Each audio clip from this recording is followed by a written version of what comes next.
These are the top 12 biggest mistakes that I see people make using Klaviyo. Now, some of these mistakes may cost you thousands or tens of thousands, but some may cost you millions depending on the scale that you're operating at.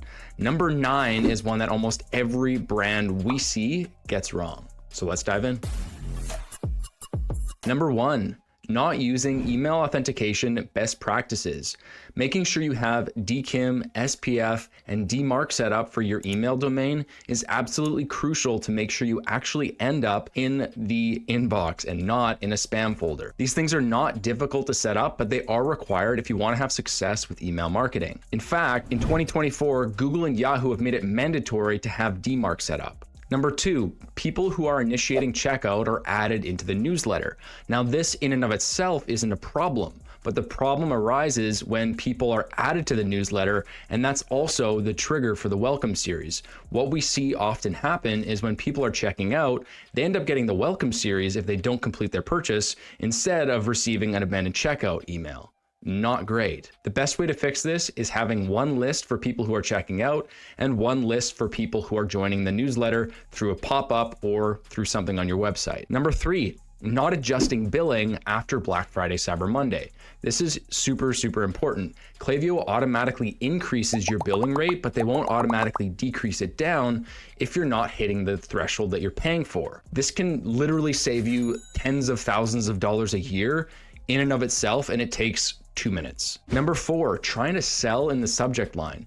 The purpose of the subject line is to get people to open. It's not to get people to sell. Keep it short, keep it sweet, and make sure that it actually is sparking curiosity instead of trying to sell things. Number 5, similar to number 4, is too much email content. Your goal of the email is to get people interested enough to click the email and go to your website, not to purchase something within your email. Again, white space is good here. You don't need to fill every single corner of your email with content. Number 6, not being strict enough with exclusions, i.e. people who just purchased are getting the abandoned checkout flow. This happens more often than you think, and it's really important that you're looking at your filters for flows and also looking at what kind of campaigns you're sending to what people. Number 7, focusing too much on the little things within a design. At the end of the day, you want your email to look good and you want to make sure it's on brand and it's a good representation of your brand.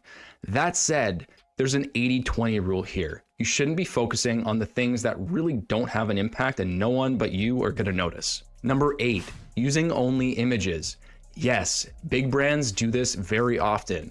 Number 1, you don't have the reputation that big brands have. And number 2, you don't know what their email deliverability looks like. A lot of brands I see who do this end up in spam, and that's not doing any wonders for their deliverability. We use a 60-40 or 70-30 proportion of images to text just to make sure we're adding a little bit more content into the email so that email service providers look at us and they're not like, probably spam. And number 9, this is the one that I said most brands get wrong, is identifying the wrong bottleneck. There are 4 steps with email marketing: deliver, open, click, and convert. Make sure you're properly looking at and diagnosing what area and what bottleneck you're actually experiencing.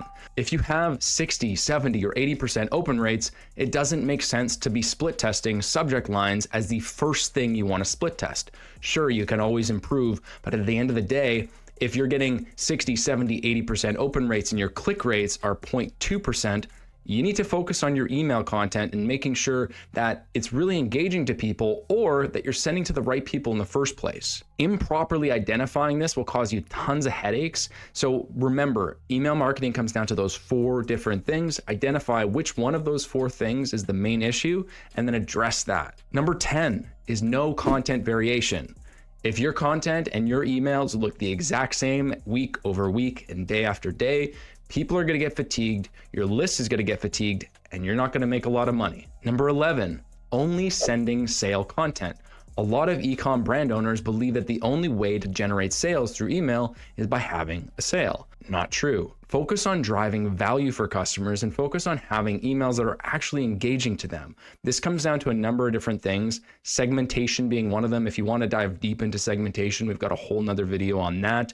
Segmentation, email content, are you sending value-based content, product spotlights, blog-focused content, etc. And the final piece here is number 12, batching and blasting. And this is last, but certainly not least. Segmentation is absolutely crucial if you want to make sure you maintain positive domain health, positive email reputation, and ultimately you're squeezing the most juice you possibly can out of your email list. A lot of brands think that they need to send to everyone all the time, where in fact, you can actually generate a lot more by sending to smaller segments of your list, but sending hyper-targeted, very engaged content to them. That way, you send the right message to the right people at the right time. I hope this helps you avoid some of these pitfalls. If you did enjoy the video, I would invite you to like and subscribe. If you've got any questions, feel free to put them in the comments section below. And if you do have an e-com brand doing over $50,000 a month in revenue, go ahead. There's an application in the description section of this video, and we'd be happy to chat and see if it might be a good fit. Thanks so much and have a great day.